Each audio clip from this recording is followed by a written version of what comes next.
Now to some new legal jeopardy for President Trump.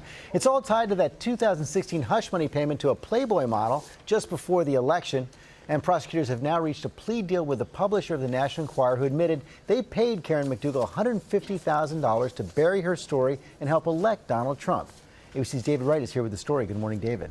Good morning, George. During the 2016 campaign, the Enquirer published stories that Donald Trump would use to attack his rivals and buried stories that might be detrimental to Trump. The question now, how worried should the president be that the Enquirer is now cooperating with prosecutors?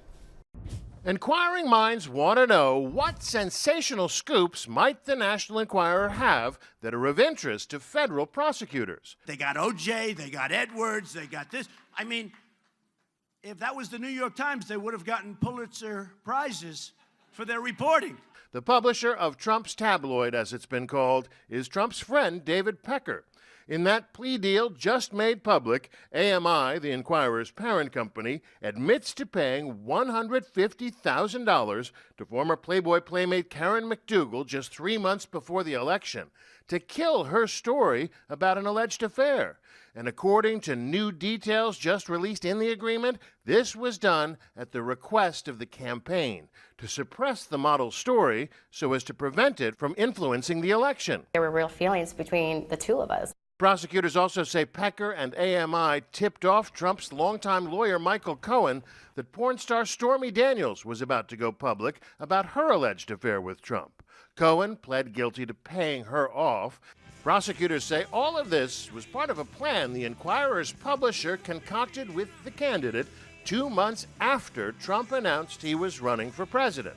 It grew increasingly to the point where nothing negative was reported. Nothing negative about Trump, that is, but the supermarket tabloid was vicious about Trump's rivals. During the primaries, the Enquirer accused Ted Cruz's father of conspiring with Lee Harvey Oswald to assassinate JFK, and Trump gleefully seized on the story. I have no idea whether it was right or not. They actually have a very good record of being right, but I have absolutely no idea. It was not true, nor were any number of front-page exclamation points about Hillary Clinton. 6 months to live, Hillary gains 103 pounds. Hillary hitman tells all.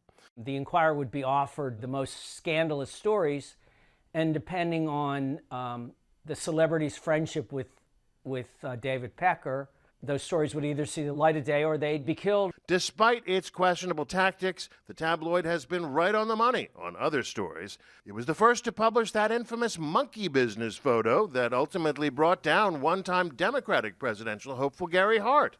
And perhaps most significantly, back in 2008, the paper broke the story about Democrat John Edwards and his affair with Rael Hunter, which eventually saw Edwards stand trial for alleged campaign finance violations.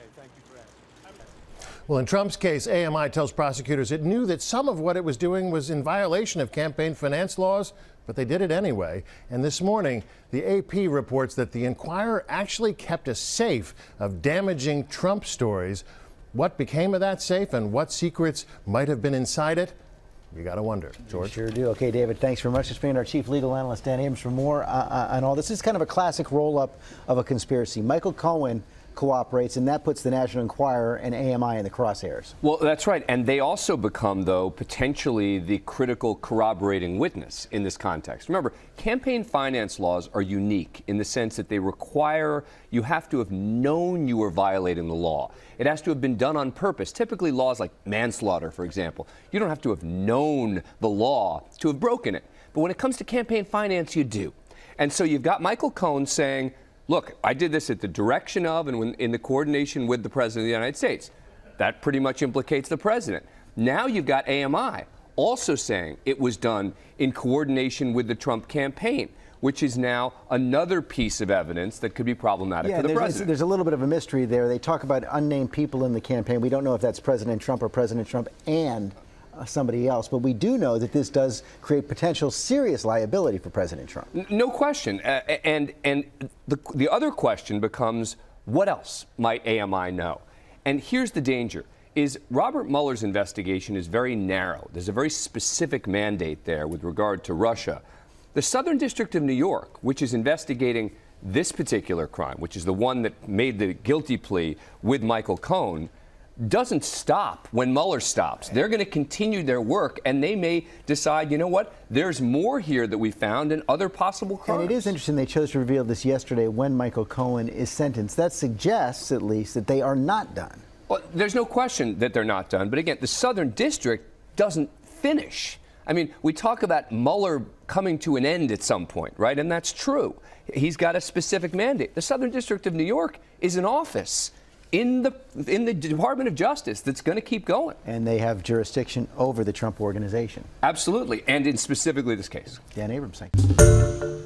Hi, everyone. George Stephanopoulos here. Thanks for checking out the ABC News YouTube channel. If you'd like to get more videos, show highlights, and watch live event coverage, click on the right over here to subscribe to our channel. And don't forget to download the ABC News app for breaking news alerts. Thanks for watching.